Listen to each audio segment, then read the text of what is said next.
नमः संस्कृताय। मैं संस्कृत गंगा से सर्वज्ञ भूषण आप सभी श्रोताओं का स्वागत करता हूं।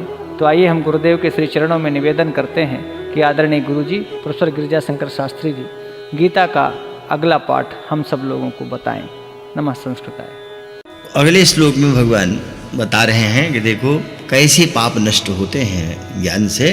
तो भगवान ने कहा कि यथैधांसी समिद्धोग्निर भस्मसात् कुरुतेर्जुन ज्ञानाग्निः सर्वकर्माणि भस्मसात् कुरुते तथा। यथा एधांसि समिद्धः अग्निः भस्मसात् कुरुते। हे अर्जुन, यथा माने जिस प्रकार से, जैसे समिद्धः अग्निः, समिद्ध माने प्रज्वलित, समिद्ध माने अत्यधिक प्रज्वलित अग्नि। अग्नि दो प्रकार से प्रज्वलित होती है। एक तो अग्नि की चिंगारी हो, वो सामान्य से लकड़ी से ढक जाने पर हवा न मिले तो वो भी बुझ जाती है। और जब ज्ञान प्रज्वलित हो जाए, ज्ञान रूपी अग्नि अथवा अग्नि खूब प्रज्वलित हो जाए, तो उसमें बड़े बड़े ऐसे गीले वृक्ष भी डाल दिए जाएं तो सब भस्म हो जाते हैं। इसीलिए समिद्ध शब्द प्रयोग किया, माने भली भांति प्रज्वलित हुई अग्नि में समिद्ध।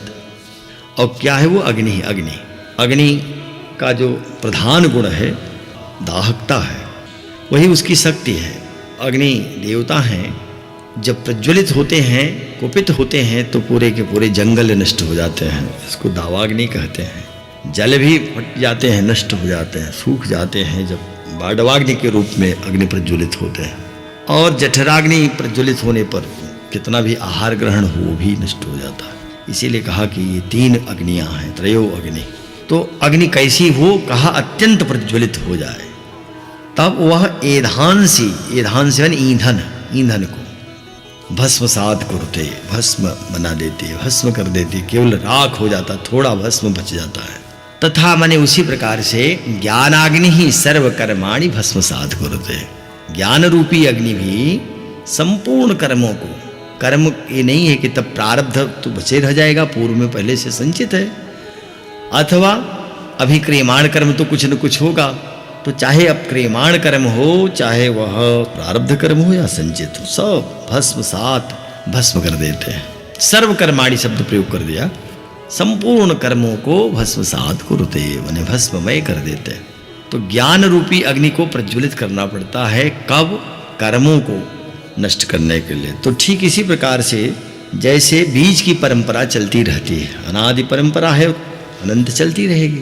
लेकिन बीज अगर भून जाए, उसको भून दिया जाए, तो उसकी संतति वहीं नष्ट हो जाएगी, अब वो अंकुरित नहीं हो सकता।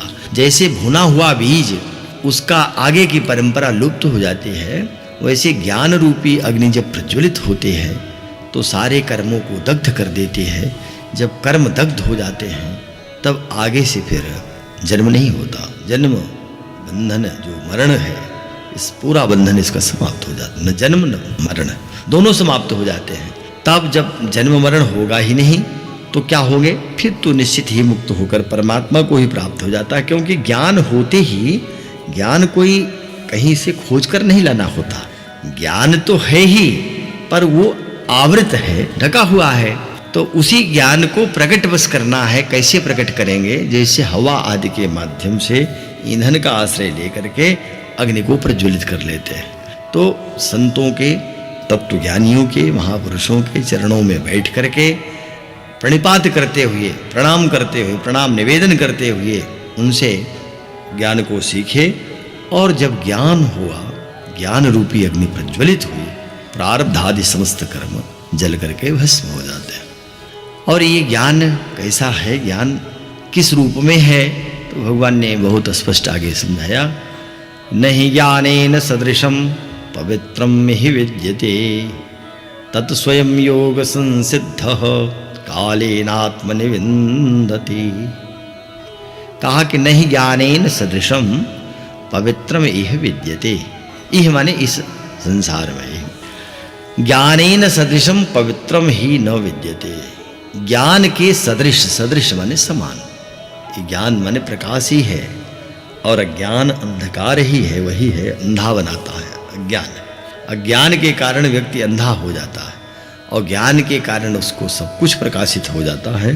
तो ये जो प्रकाशित हो रहा है यही ज्ञान है, लेकिन ये कैसा है? कहा ये पवित्र है।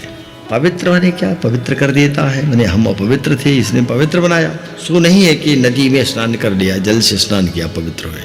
ये पवि का अर्थ होता है वज्र। पवि माने वज्र, और त्र का अर्थ है त्रायत, रक्षा। तो पवेह त्रायते इति पवित्रम। पवेह माने वज्र से भी जो रक्षा कर ले, तो वज्र से रक्षा करने का जिसमें सामर्थ्य है वो और कोई नहीं है, वो ज्ञान ही है। स्नान से शरीर के मल को हम निवृत्त कर लेते हैं, लेकिन मन का मल, बुद्धि का मल तो बना रहता है।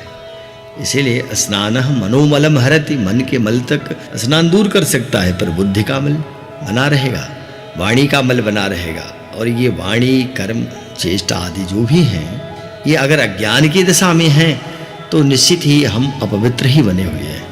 तो पवित्रता कहाँ आएगी? ज्ञान में। ज्ञान के समान, ज्ञान के सदृश अन्य कोई पवित्र करने वाली वस्तु संसार में है ही नहीं। न विद्यते ही माने निसंशयन, निसंदेह दूसरी ऐसी कोई वस्तु नहीं है जो वज्र से रक्षा करे। वज्र चलते ही प्राणियों का, प्राणी ही क्यों कहें, बड़े बड़े महायोद्धाओं का भी विनाश हो जाता है। तो उस वज्र के पढ़ने पर भी जो पवित्र है उसका बाल बांका नहीं होता। तो पवित्र कौन? एक प्रकार से आत्मा है। तो उस आत्मा को हम जानेंगे कैसे? दूसरा कोई साधन नहीं है, एकमात्र अगर साधन है तो ज्ञान है। तो ज्ञान के सदृश अन्य कोई पवित्र वस्तु इस संसार में नहीं है। तब तत् उस ज्ञान को कालेन स्वयं योग संसिद्ध आत्मनिविन्दति। कालेन माने कितने काल से, माने बहुत समय के द्वारा। बहुत समय कितना कहेंगे, उसकी क्या सीमा होगी? तो कहा कि अनादि से कह लीजिए। अनादि का एक अर्थ तो अज्ञान है, लेकिन ये अनादि का अर्थ है जो बुद्धिग्राह्य न हो, यानी बुद्धि से जिसे हम न पकड़ सकें। उस काल के द्वारा बहुत समय से स्वयं योग संसिद्ध, स्वयं माने अपने आप, और अपने आप क्या आएगा? स्वयं से समत्व बुद्धि रूप योग के द्वारा। योग माने समत्व बुद्धि। समत्व जो पहले से चर्चा कर रहे हैं कि समत्व कब आएगा? जब हम कहेंगे कि हम किसी पद पर हैं, हम बड़े हैं, हम बड़े ऊंचे जाति में, बड़े ऊंचे वर्ण में, बड़े ऊंचे संप्रदाय में, बड़े ऊंचे धर्म में प्रतिष्ठित हैं। जब ये बात जब तक बनती रहेगी, अथवा हम बहुत कनिष्ठ हैं, हम छोटे हैं, हम छोटे पद पर हैं, इत्यादि जितनी बातें हैं, जब तक हमारे मन में ये द्वंद्व बना है तब तक हम समत्व बुद्धि को नहीं जान सके। और जब तक समत्व बुद्धि नहीं आई, सब प्राणियों को हम एक दृष्टि से देखें, सबको समान रूप से देखें, न कोई बड़ा न कोई छोटा।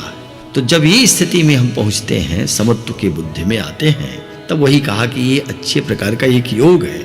इसी योग के द्वारा संसिद्ध शुद्धांत अंतःकरण, संसिद्ध माने शुद्ध अंतःकरण वाला जो व्यक्ति है, पुरुष है, वो आत्मनिविन्दति, वो अपनी आत्मा में ही अनुभव करता है। आत्मा में अनुभव करेगा किसको? ज्ञान को। ज्ञान और आत्मा का परस्पर संबंध है। कैसा संबंध है? तो जैसा कि न्याय प्रवर्तकों ने भी कहा है कि ये जो आत्मा है इसका आधार ज्ञान ही है, और मन बुद्धि चित्त अहम ये आक्षिप्त हैं इसी आत्मा में। तो ज्ञान कहाँ होगा? कहा कि आत्मनिविन्दति, आत्मा में ही विन्दति जो है ये विद धातु। तो यहाँ विद धातु विन्दति माने अनुभव करने के अर्थ में। कहा कि देखें, ज्ञान से बढ़ करके पवित्र करने वाली दूसरी कोई वस्तु नहीं है। और पवित्र किसको करेंगे? तो पूर्व वाले श्लोक में कह दिया था कि जो पाप कृतम है, माने पाप की पराकाष्ठा तक पहुंच चुके हैं, तो वो अपने को पापी मानते रहेंगे कि हमने कभी जीवन में कुछ भूल कर दी। तो जब तक ये अपूर्व बनता रहेगा अंतःकरण में कि हमसे कुछ भूले हुई, हमसे पाप बन गए, तब तक अज्ञान की दशा है। और ज्ञान की दशा जब आई, जब बोध हुआ कि अरे ये तो ज्ञान की दृष्टि में कुछ बाकी जितनी वस्तुएं हैं सांसारिक वस्तु, तो सांसारिक वस्तुएं केवल असिद्ध हैं, नगण्य हैं, है ही नहीं कुछ। तो जैसे जिस दिन जिस क्षण ये नहीं है कि अब ज्ञान होगा तो उसके पूर्व में कोई प्रायश्चित करना है, कोई तपस्या करनी है, 12 वर्ष तक प्रायश्चित करें, ऐसा नहीं है। ज्ञान माने किसी क्षण, जैसे अंधकार चाहे हजारों वर्षों से लाखों वर्षों से किसी कमरे में विद्यमान हो, उसमें हम दीपक जैसे जलाएंगे वैसे ज्ञान हुआ, प्रकाश आया और अंधकार भाग गया।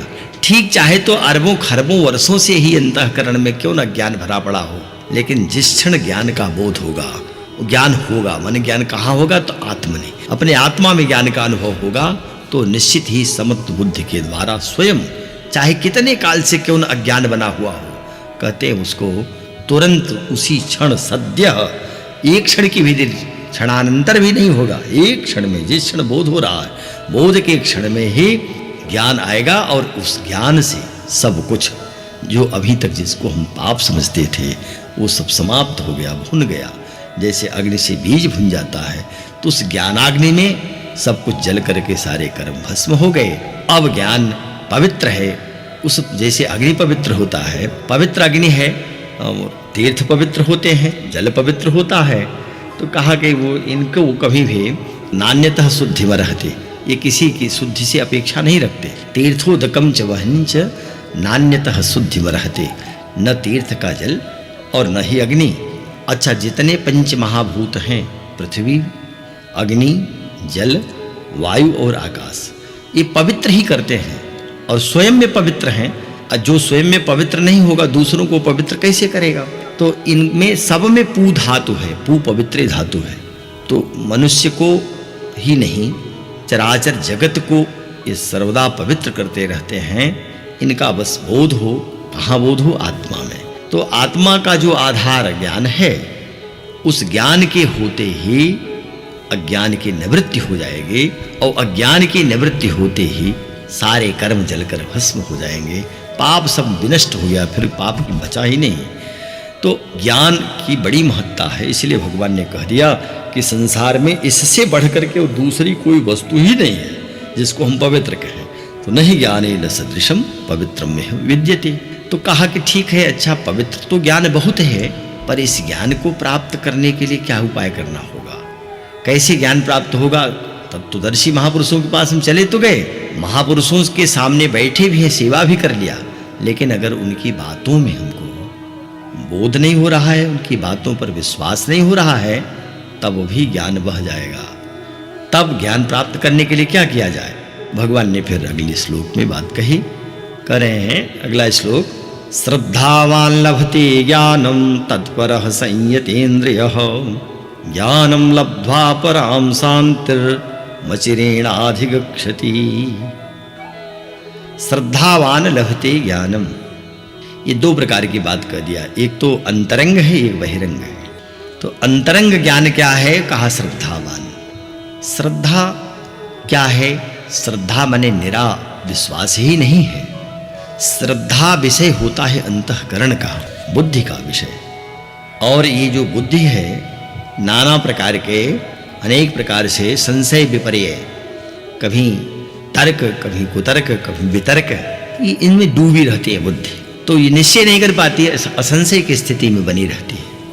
तो अगर कोई ये विचार करना चाहे कि सृष्टि कब से चली, कब तक चलेगी, तो विचार हो नहीं सकता है। जब विचार बुद्धि से नहीं होगा तो क्या केवल शून्यता बोध होगा, तो कहेंगे बस शून्य है। और इंद्रियों के स्तर पर अगर विचार करें तो इंद्रियां केवल जड़ ही है, तो जड़त्व का ही बोध होगा। तो जड़त्व का बोध होगा तो ये होगा कि आत्मा कुछ है ही नहीं, जड़ता का बोध हुआ। लेकिन इससे ऊपर जब शरीर के स्तर पर तो ही जड़वाद चल जाता है। जितना जड़वाद है वो भौतिक स्तर का है। भौतिकता का जिनको बोध है वो भौतिक को ही सर्वस्व जो मानते हैं वो जड़ तक ही बने रहते हैं। लेकिन इससे ऊपर जब उठते हैं तो बुद्धि तर्क वितर्क करती है, बहुत खोज करते हैं। तो केवल खोज करते करते सृष्टि के रहस्य को न कोई जाना न जान सकेगा।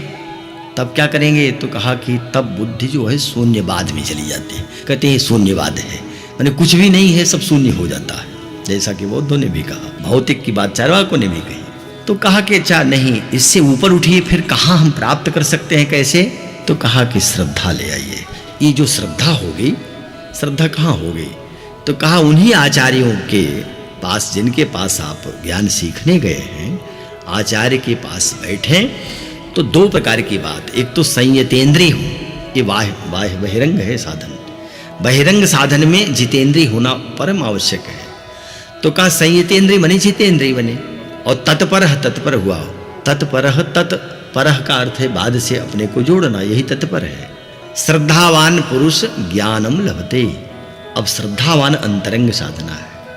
जब हमारे हृदय में श्रद्धा, और हृदय क्या, अंतःकरण चतुष्ट है। ये अंतःकरण चतुष्ट है क्या, तो मन, बुद्धि, चित्त और अहम, ये अंतःकरण चतुष्ट है। इनमें श्रद्धा का आवेश हो, जब श्रद्धा आ जाएगी तब उसी श्रद्धा के माध्यम से हम ज्ञानम लभते, ज्ञान को प्राप्त करेंगे। जिसने, हे अर्जुन, जो जितेंद्रिय है और जो श्रद्धावान है वही ज्ञान को प्राप्त करता है। और ज्ञानम लब्ध्वा, ज्ञान को प्राप्त करके अचिरेण, अचिरेण माने शीघ्र ही, तत्क्षण, उसी क्षण भगवत प्राप्त रूप पराम शांति में अधिगच्छति, परम शांति को प्राप्त हो जाता है। तो जिस व्यक्ति में जितेंद्रियता आ गई, माने बहिरंग साधन भी सध गया, और अंतःकरण में मन बुद्धि चित्त अहम की स्थिति में जिसको श्रद्धा उत्पन्न हो गई, तो श्रद्धावान हो गया, जितेंद्रिय हो गया, तो ऐसे व्यक्ति को ज्ञान प्राप्त होता है। और जब ज्ञान प्राप्त हो जाएगा तो निश्चित ही वह उस परमात्मा को प्राप्त करके परम शांति को प्राप्त होता है। यह इस श्लोक का भाव है। अगले श्लोक में फिर भगवान ने कहा, अज्ञस्या अश्रद्धानस्य संशयात्मा विनश्यति, नायं लोकोस्ति न परो न सुखम संशयात्मनः। अज्ञस्य अश्रद्धानस्य, अज्ञ माने जो भगवत विषय को न जानने वाले हैं, जो भगवान को न मानने वाले हैं, न जानने वाले हैं, और अश्रद्धान जो श्रद्धा रहित भी, जिनमें श्रद्धा भी नहीं है। तो ऐसे जो संशय युक्त पुरुष हैं, संशयात्मा जन हैं, वो विनश्यति, विनश्यति माने उनकी आत्मा नष्ट हो जाएगी। सो बात तो नहीं है, आत्मा तो नष्ट होती नहीं, तो भगवान ने ही पहले कह दिया। भगवान ने पहले कहा कि ये आत्मा न जायते म्रियते वा कदाचित, कभी न मरता है, न जीता है, न उत्पन्न होता है। और नैनम छिन्नन्ति शस्त्राणि नैनम दहति बाहुक।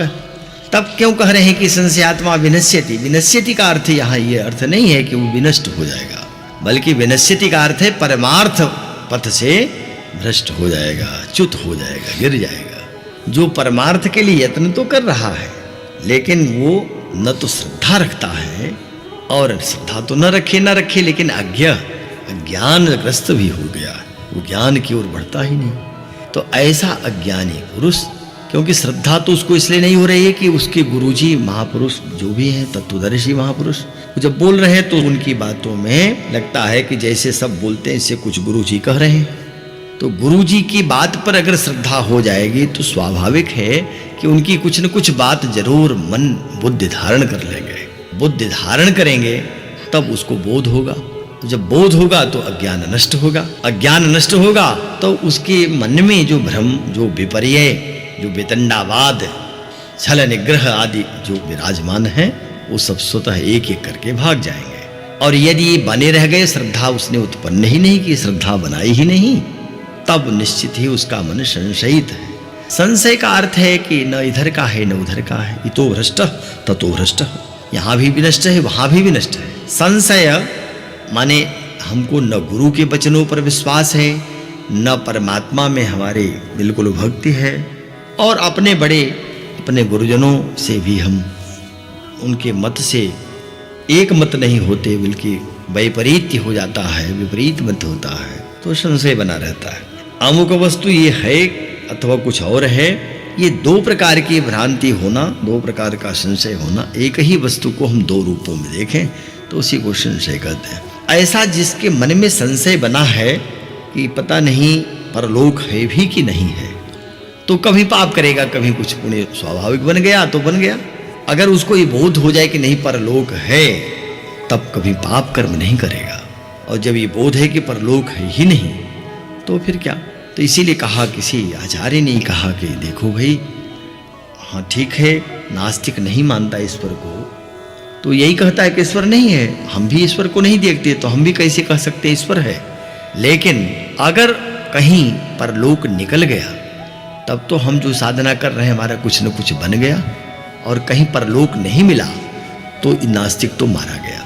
इसीलिए कह रहे हैं कि जो संशयात्मा है, परलोक है कि नहीं है, ऐसा जो विचार करता रहता है, कभी श्रद्धा नहीं बनती, कभी बोध नहीं होता, वह विनश्यति, सर्वथा विनाश हो जाता है। सर्वथा विनाश होना माने परमार्थ पथ से, उस उन्नति के मार्ग से नीचे गिर पड़ता है, यही विनश्यति है, वही विनाश है।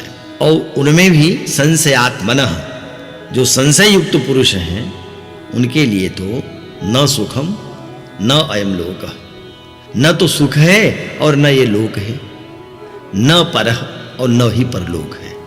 अस्ति है अर्थात ये लोक और परलोक दोनों ही उसके लिए भ्रष्ट हो जाते हैं। तो यहाँ से भी विनष्ट हुआ, लोक के सुख को भी नहीं जान पाता, न भोग पाता है, और परलोक में जाकर के तो उसकी दुर्गति ही होती है। इसलिए जब कभी भी हम महापुरुष जिनको जानते हैं, जिनको सुना है, जिनको सारे लोग जिनके पीछे चलते हैं, तो उनके पीछे चलना यही मार्ग है। क्योंकि मार्ग में अनेक भटकाव हैं, कहीं कुपथ है, कहीं सुपथ है, और कहीं पथ भी कंटकाकीर्ण है। तो इस पथ पर चलने के लिए हम किस मार्ग का अवलंबन लें? तो जो व्यास जी ने कहा कि महाजनों ये नगतः सपंथा, वस्तुतः ये तो सत्य ही है कि अनेक शास्त्र हैं, बहुलास्य विद्या, विद्याएं बहुत हैं, वेद भी एक नहीं अनेक हो गए, उपवेद भी हो गए। तो हम कौन सा मार्ग चुनें, किसके एक रास्ते पर चलें? तो कहा कि कोई एक ऋषि होता, वो एक बात कहा होता तो उसी का अनुकरण करते। मुनि भी एक नहीं, नासो मुनिर यस्य मतम न भिन्नम। जिस काल में जब जो मुनि आया वो अपने मत को बताया, तो कहा कि तब धर्म का आश्रय लें। का वो धर्म ही धर्मस्य तत्वम निहितम गुहायाम, धर्म का तत्व भी गुहा में, गुहा में माने बड़े बड़े विद्वानों की बुद्धि में वो विश्राम पाया हुआ है, वहाँ रुका हुआ। तब उसको हम कैसे जाने? का एकमात्र रास्ता है कि महाजनों जैन गतः सपंथा, महापुरुष जिस रास्ते से चल रहे हो उस रास्ते का अवलंबन करें। लेकिन न तो हम महापुरुष के वचनों में विश्वास करते हैं, न श्रद्धा रखते हैं, और न हमको स्वतः से बोध हो रहा है। तब निश्चित ही हम परमार्थ के मार्ग से, परमार्थ पथ के अधिकारी ही नहीं, वहां से भ्रष्ट हो जाएंगे। विनश्यति, और नायम लोकोस्ति न परो न सुखो, तो न इस लोक में न परलोक में उसको सुख नहीं मिलेगा। किसे कहा? संशयात्मना, जो संशयात्मा है उनको, ऐसे लोगों को न इस पृथ्वी लोक पर और मरने के बाद चाहे वो असुर्य लोक को जाते हों, चाहे तो देवलोक को जाते हों, वहां भी उन्हें सुख प्राप्त नहीं होगा। तो देवलोक को जाएंगे कैसे? क्योंकि कर्म तो उनका देवलोक जाने का है ही नहीं। तो निश्चित ही जो उनकी अधोगति होगी वहां भी सुख नहीं होगा। ये इस श्लोक के माध्यम से भगवान ने समझाया। अगले श्लोक में भगवान कह रहे हैं कि अर्जुन, योग संन्यस्त कर्माणम ज्ञान संचिन्न संशयम आत्मवंतम न कर्माणि निवघ्नन्ति धनंजयः। धनंजय, हे धनंजय, धनम जयती धनंजय, जो धन जीत करके ले आए वो धनंजय। तो चतुर्दिक 10 दिशाओं में अर्जुन ने राजाओं को परास्त किया है और सबसे कर रूप में धन लिया, इसलिए अर्जुन के 12 नामों में एक नाम धनंजय भी है। हे धनंजय, तो यहाँ भगवान बिल्कुल समय के अनुसार जैसा वर्णन करते रहते हैं, जिस प्रकार का प्रसंग होता है उसी प्रकार के अर्जुन के उस नाम को ग्रहण भी कर लेते हैं। जैसे पूर्व में पांडव कहा, कहीं उनको पार्थ कहा, कहीं अर्जुन ही कहते हैं। तो जब सरलता को बताना होता है तो कहते हैं अर्जुन, और जब धवलता, आपका अंतःकरण तो निर्मल है, कैसे आपको संशय हो रहा है, तो वहाँ पांडव कह देते हैं। भगवान ने कहा कि हे धनंजय, हे अर्जुन, योग संन्यस्त कर्माणम, योग माने समत्व बुद्धि रूप योग, वही समत्व बुद्धि आने पर ही ज्ञान होगा। ज्ञान की सबसे बड़ी परिभाषा यही है कि सारे प्राणियों में अपने को ही देखना और अपने में सारे प्राणियों को देखना। जब इस प्रकार की बुद्धि आती है तो जैसा कि नानक जी ने भी देखा, जैसा कि नामदेव ने देखा, नानक जी से कहा कि पैर मूर्ति के सामने है, तो उन्होंने कहा कि हमारे इस पैर को उस दिशा में कर दो जहाँ की ईश्वर न होता हो।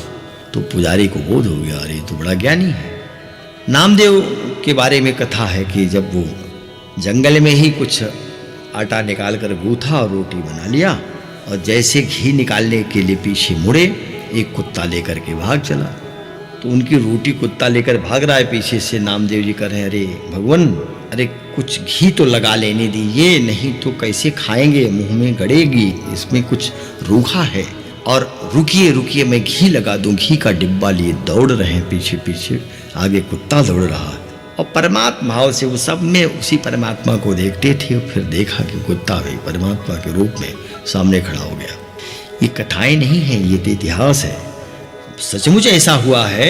इसलिए जब व्यक्ति को हर प्राणियों में, चींटी से लेकर के ब्रह्मा पर्यंत सर्वत्र हर प्राणी में समत्व की बुद्धि आ जाए कि मुझसे ये भिन्न नहीं है, जो मैं हूँ सो ये है, इसमें मुझ में कोई अंतर नहीं, तो मनुष्य में ही क्यों, पशुओं में भी, पक्षियों में ये भी भेद न रह जाए कि ये जो पक्षी है अथवा ये पशु है ये निंदनीय है, ये वृक्ष निंदनीय है, ये मनुष्य निंदनीय, ऐसा नहीं।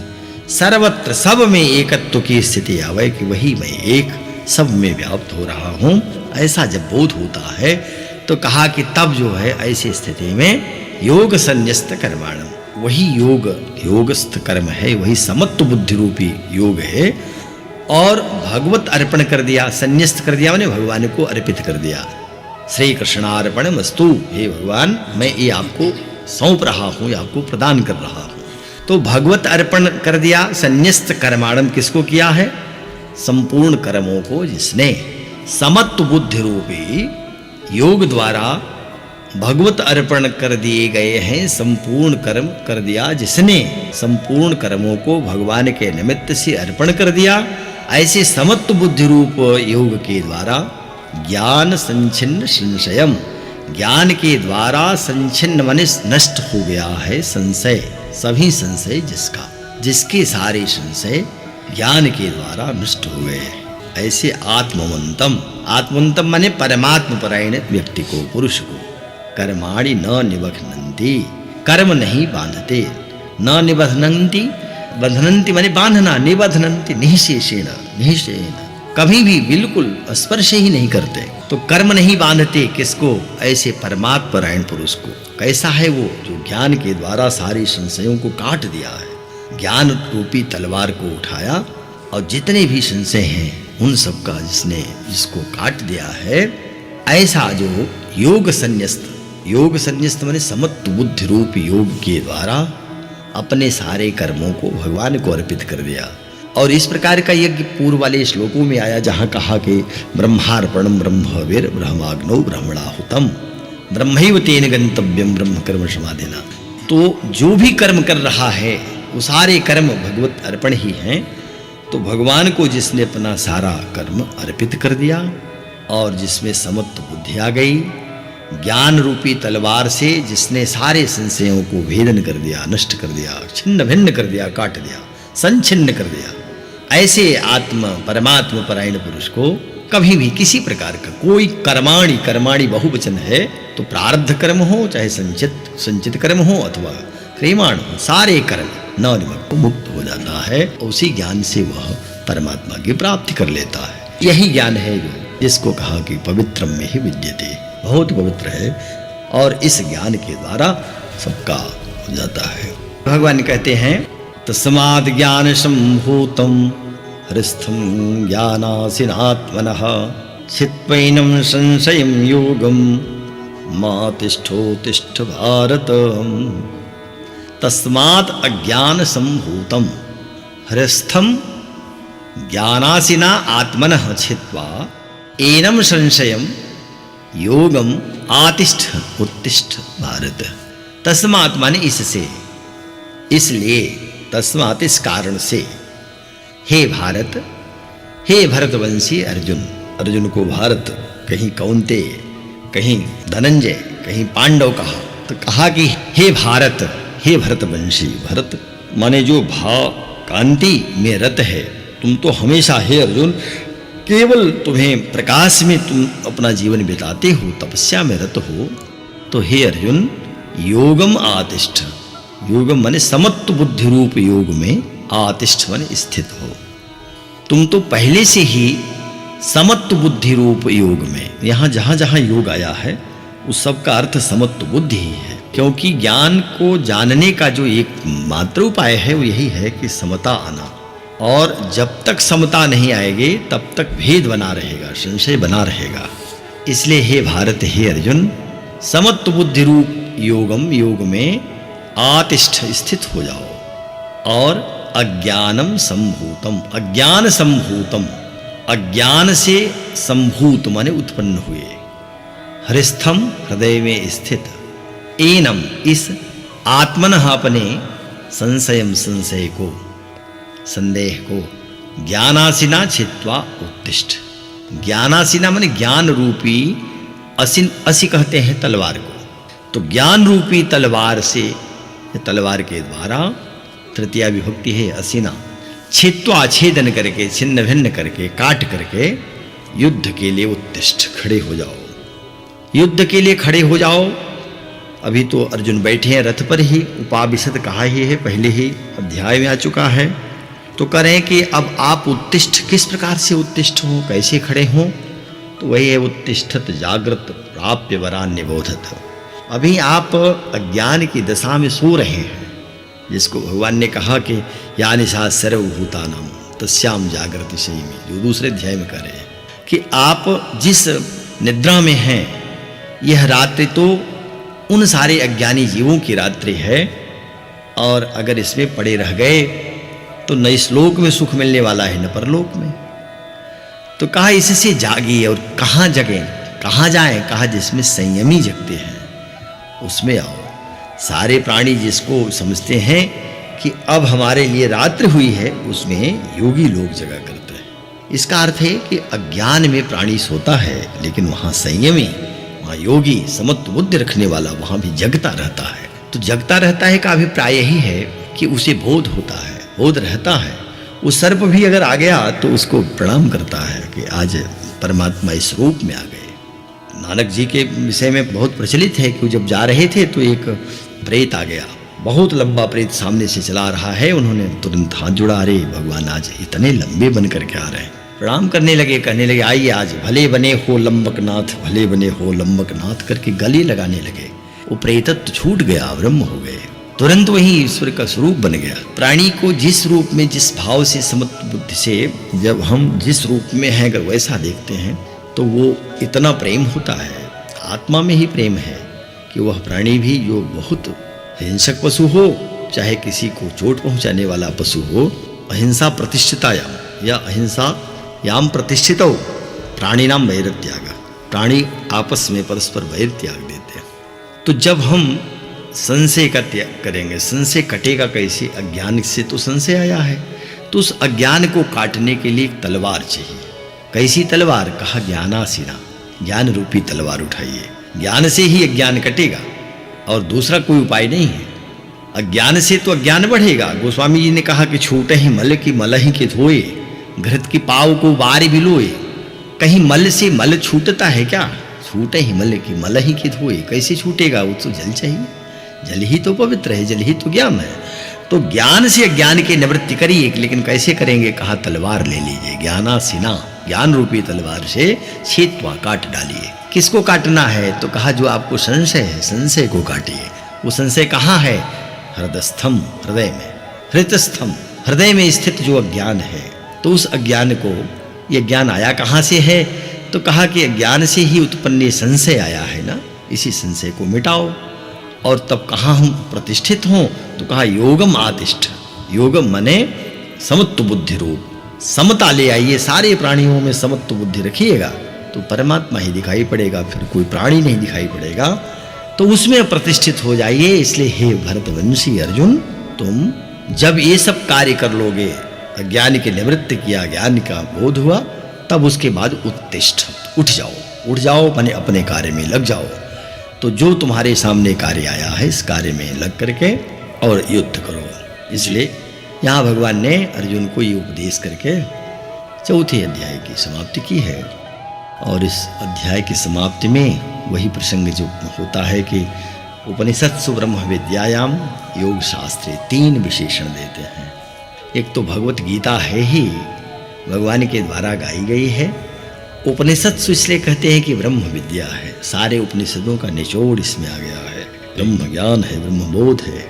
और ब्रह्म विद्या आगे कह ही रहे हैं। तो जो उपनिषद में सद है, सदलरी, वो 3 उसके अर्थ होते हैं। विसरण गत्यवसादनेषु, सदलरी विसरण गत्यवसादनेषु, विसरण गति और अवसादन।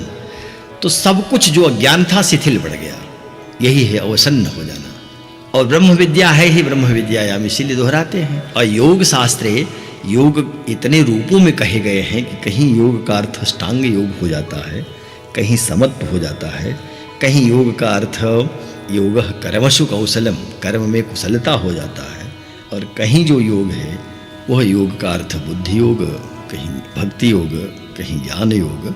तो ये इसीलिए इसको बार बार कहेंगे, प्रत्येक अध्याय के अंत में कहेंगे योग शास्त्रे, माने जो योग का विषय है उसमें भी श्री कृष्णार्जुन संवादे ज्ञान कर्म संन्यास योगो नाम चतुर्थोध्याय, ये चौथा अध्याय पूर्ण होता है। पांचवा अध्याय जो भगवान आरंभ कर रहे हैं, ये आरंभ अर्जुन वाच से हो रहा है। तो अभी तो भगवान बोल रहे थे, भगवान ने अपनी बात समाप्त की, अर्जुन को फिर अवसर बन गया कि आगे कुछ और जान ले। और भगवान की इस अमृतमयी वाणी को सुनते हुए अर्जुन की तृप्ति नहीं हो रही है और उनकी क्षुधा बढ़ती जा रही है, कुछ और जाने। तो ये पांचवा जो अध्याय है, ये इसे कर्म संन्यास योग कहते हैं।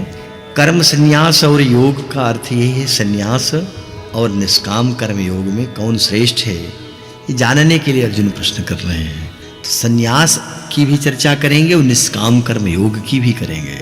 क्या संन्यास की अपेक्षा निष्काम कर्म योग श्रेष्ठ होता है, या निष्काम कर्मयोगी की क्या कम महत्ता है, उसकी कम प्रशंसा है?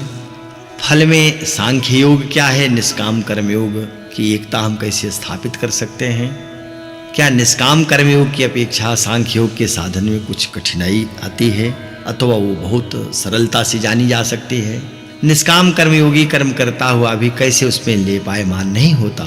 तो जहाँ बहुत विस्तार से भगवान ने कहा कि देखो, जो भी कर्म कर रहे हो उसमें कहीं भी अपने को ये मत मानो कि मेरे द्वारा ये कार्य संपन्न हो रहा है। नैव किंचित करोमीति युक्तो मन्येत तत्त्वविद, ये आगे प्रसंग सब आएंगे। तो इस अध्याय में भगवान ने अर्जुन को जो भी उपदेश किया है, उस उपदेश को दो रूपों में हम जानते हैं, एक तो कर्म और दूसरा संन्यास।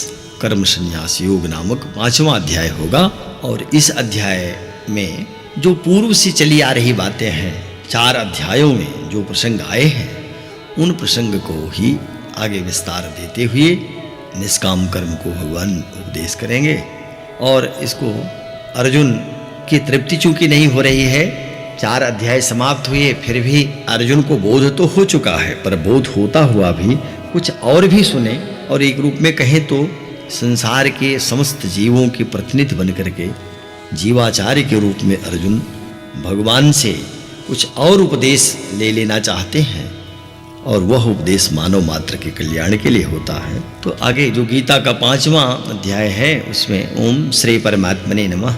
अर्जुन वाच, अर्जुन बोले, संन्यासम कर्मणाम कृष्ण पुनर्योगम च संशसि यच्छ्रेय एतयोरेकम तन्मे ब्रूहि सुनिश्चितम।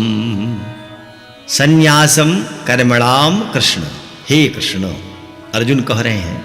तो कृष्ण शब्द यहाँ जो प्रयोग किया है, वो कृष्ण में एक तो प्रेम है, नारायण के रूप में कृष्ण है, और कृषिर्भू वाचक शब्द, णश्च नरवृत वाचक, जो मुक्ति प्रदान करते हैं, जो ज्ञान देते हैं, अथवा कृष्ण जगत गुरु, वंदे कृष्णम जगत गुरुम। तो जगत गुरु आज मिला हुआ है, उससे अधिक ज्ञान प्राप्त कर लें, इसलिए कृष्ण कहा। और कृष्ण से अपनत्व का बोध भी कराते हैं कि आप ही कभी नारायण रूप में हमारे साथ नर रूप में मैं था, तपस्या में हम लोग लीन थे बद्रीनाथ में, तो इसलिए भी कृष्ण शब्द से संबोधित किया। हे भगवान कृष्ण, कर्मणाम संन्यासम च पुनः योगम संसति। कभी तो आप कर्मों के संन्यास की बात कह देते हैं कि कर्मों से संन्यास्त हो जाना चाहिए, माने कर्म को छोड़ दीजिए। छोड़ना क्या अर्थ है, माने कर्मों का न्यास कर दीजिए। न्यास करने का माने भगवत अर्पण कर दीजिए, भगवान को समर्पित कर दीजिए। और कहा कि और कभी संन्यासम च, संन्यास की, और पुनः योगम संसति, कभी योग की माने निष्काम कर्म योग की। एक और तो कहेंगे कर्मों के संन्यास की चर्चा करेंगे और उसकी महत्ता प्रतिपादित करेंगे। दूसरी ओर कहेंगे कि निष्काम कर्म योग, वही संसा माने प्रशंसा, तो उसकी प्रशंसा करते हैं आप। संसने धातु, संसन माने प्रशंसा। तो आप 2 रूपों में प्रशंसा कर रहे हैं। एक ओर तो करें कर्मों को संन्यास्त कर दीजिए, कर्म संन्यास हो जाए, और दूसरी ओर कह रहे हैं कि नहीं, निष्काम कर्मयोग ही श्रेष्ठ है। तब एतयोः माने इन दोनों में एकम, एक, यत माने जो, सुनिश्चितम, सुनिश्चितम, निश्चितम में ही चित आ गया, चित चयनी धातु, तो चित में ही है कि चयन करके बता दीजिए, लेकिन निश्चित माने अब निशेषेण चितम, बिल्कुल निश्चित होकर के बताइए। लेकिन यहाँ भगवान करें सुनिश्चितम, सुने सुष्ठु सम्यक प्रकार से निश्चित किया हुआ, ये नहीं है कि अभी भी गुंजाइश हो। तो कहा कि निश्चय किया हुआ जो श्रेय है, कल्याण, कल्याण श्रेय माने कल्याणकारी, तत् में ब्रूहि, उसको हमसे कहिए, हमें बताइए। अर्जुन का यहाँ जो संशय है वो दो रूपों में है। वो एक ये है कि भगवान ने पहले ही कहा कि एक तो निष्काम कर्म है, जो दूसरे तीसरे अध्याय में कहा, चौथे अध्याय में संन्यास की भी बात कह दी, ज्ञान की बात कह दिया। तो ज्ञान कब होगा? जब समत्व आएगा। समत्व कब होगा? कि जब हम सारे कर्मों को भगवत अर्पण कर देंगे। और ऐसी बुद्धि आ गई, भगवत दर्पण बुद्धि जब आएगी तब तो निश्चित ही समत्व हो ही जाना है। अर्जुन को संशय हो गया। ये संशय ठीक उसी प्रकार से है जो तीसरे अध्याय के आरंभ में अर्जुन को उपस्थित हुआ था। तीसरे अध्याय में भी अर्जुन ने यही कहा था कि आप जो बात कह रहे हैं, अभी आपने कर्मों की एक ओर प्रशंसा कर दिया और दूसरी ओर सांख्य की प्रशंसा कर दिया। तो कह रहा है कि आपकी व्याम स्त्रेणैव वाक्येन बुद्धि मोहयसी में मेरी बुद्धि मोहित सी हो जा रही है। आप व्यामिश्र वाक्य बोलते हैं, मिश्रित वाक्य बोलते हैं। कभी कह देते हैं कि कर्म श्रेष्ठ है और दूसरी ओर कह देते हैं कि नहीं, सांख्य श्रेष्ठ है, ज्ञान श्रेष्ठ है। तो अर्जुन कहते हैं वहां कि तदेकम वद निश्चित्य, उसमें से एक हमारे लिए निश्चित करके कहिए, इन श्रेयो भवाम्य हम, जिससे मेरा कल्याण हो जाए। आप तो जब दोनों बात कर रहे हैं तो हम किधर जाएं, हम तो खुद संशय में पड़ गए। तो तीसरे अध्याय के आरंभ में अर्जुन ने भगवान कृष्ण से दोनों बातों को उठाया और दो में से जिसमें मेरा कल्याण हो उस एक बात को हमको समझाइए। तो चौथे अध्याय में जब भगवान ने निष्काम कर्म के साथ संन्यास, कर्म संन्यास की बात कही, तो अर्जुन को संशय उत्पन्न हो गया कि यहाँ भी दो बात कह रहे हैं, तो अब दो में से कौन है जिससे मेरा कल्याण होगा? क्योंकि हो सकता है भिन्न भिन्न अधिकारी के लिए बातें कही गई हूँ, कौन किस विषय का अधिकारी है। तो अर्जुन ने प्रश्न कर लिया कि अच्छा, अगर आप कर्मों के संन्यास की बात कह गए कि बहुत प्रशंसित है, बहुत अच्छा है, सर्वोत्तम है कि कर्मों का संन्यास कर देना चाहिए, कर्मों को भगवत अर्पण कर देना चाहिए। और कहा कि फिर दूसरी ओर आपने कहा कि नहीं, पुनः योगम संसति, योगम मन निष्काम कर्मयोग, समत्व बुद्धि रूपी कर्मयोग। तो आप कह रहे हैं कि उस कर्मयोग, निष्काम कर्मयोग बहुत श्रेष्ठ है, वो बहुत प्रशंसित है। तो जब दोनों प्रशंसित हैं तो दोनों तो करना नहीं हुआ, हमको एक ही कर सकते हैं। इसलिए एतयोः एकम, इन दोनों में से एकम माने एक, एक जब दो है तो दो में से एक ही हमारा जो कल्याण हो सकता है। तो यत सुनिश्चितम श्रेय, जिसमें हमारा श्रेय माने कल्याण निश्चित, और निश्चित ही नहीं सुनिश्चित, अत्यंत निश्चित, जहां मेरा कल्याण हो। आप कहें तो हम कर्मों के संन्यास की ओर बढ़ जाएं, अथवा आप कहें तो हम निष्काम कर्मयोग करें। इन दोनों में जो हमारे लिए कल्याणकारी हो और वह सुनिश्चित भी हो, बाद में ये न कह दें कि नहीं थोड़ा अभी कुछ गुंजाइश है, ऐसा भी न कहें। तो कहा इन दोनों में जो सर्वश्रेष्ठ हो तत् में ब्रूहि, उसको आप मेरे लिए कहें। उस कल्याणकारी एक, चाहे निष्काम कर्म हो और चाहे कर्मों का संन्यास हो, इन दोनों में जो हमारे लिए सर्वश्रेष्ठ हो उसको आप हमें बताइए। यहाँ अर्जुन ने ये प्रश्न उपस्थित किया क्योंकि भगवान ने इसके पूर्व में दोनों प्रकार की बातें कही थी। अब अगले श्लोक में भगवान बोलते हैं, तो श्री भगवानुवाच, भगवान ने कहा, भगवान करें, संन्यासः कर्मयोगस्य निःश्रेयस्करावुभौ तयोस्तु कर्म संन्यासात् कर्मयोगो विशिष्यते। भगवान ने कहा कि संन्यासः कर्मयोगस्य, संन्यासः कर्मों का संन्यास। कर्मों का संन्यास क्या होता है? तो इसका अर्थ है कि मन, इंद्रिय और शरीर, इंद्रियों के द्वारा, मन के द्वारा और शरीर के द्वारा होने वाले संपूर्ण कर्मों में जब हम कर्तापन का त्याग कर देते हैं तो इसी को हम कहते हैं कर्मों का संन्यास हो गया। जो भी इंद्रियों के द्वारा कार्य हुआ अथवा शरीर के द्वारा जो चेष्टाएं हुई या मन के द्वारा जो चेष्टा, जो कर्म हो रहे हैं, उन सारे कर्मों में हमने अपने कर्तापन का लय कर दिया कि मैं कुछ नहीं, मेरे द्वारा कुछ नहीं हुआ। तो इस प्रकार से कर्मों का संन्यास और कर्मयोग निष्काम कर्मयोग। निष्काम कर्मयोग जो पूर्व में प्रसंग आया, समत्व बुद्धि से भगवत अर्थ कर्मों को करना ही निष्काम। तो कहा कि उभौ माने यह दोनों ही निःश्रेयस करौ, परम कल्याण को देने वाले हैं, करने वाले हैं। इन दोनों से परम कल्याण होता है, संन्यास से भी और कर्मयोग से भी। का तू माने लेकिन परंतु तयोः कर्म संन्यासात, उन दोनों में भी अगर दोनों में तुलना करें, यद्यपि दोनों परम कल्याणकारी हैं, तथापि इनमें से अगर एक चाहते हैं तो इन दोनों में तयोः कर्म संन्यासात, कर्मों के संन्यास से कर्मयोग विशिष्यते, निष्काम कर्मयोग साधन में सुगम होने से विशिष्यते, विशिष्ट है, श्रेष्ठ है। तो क्या विशिष्टता होगी? उसी विशिष्टता को आगे के श्लोकों में भगवान अर्जुन को समझाते हैं। यहाँ बस दो बातें जो अर्जुन ने पूछ लिया कि आप निष्काम कर्मयोग की बात कही और कर्म संन्यास की बात कही, तो इन दोनों में श्रेष्ठ क्या है, वो सुनिश्चित श्रेयस्कर जो हमारे लिए हो बताएं।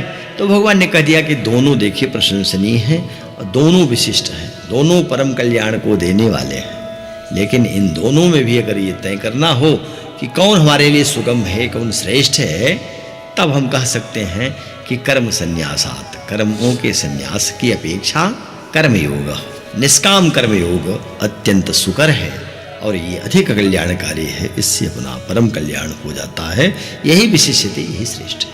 तो इस श्लोक के माध्यम से ये भगवान ने अर्जुन को बात बताई है। तो आज का पाठ यहीं पर समाप्त होता है। अगले पाठ के साथ, गीता के अगले अध्याय के साथ गुरुजी फिर उपस्थित होंगे। तब तक के लिए नमः संस्कृताय।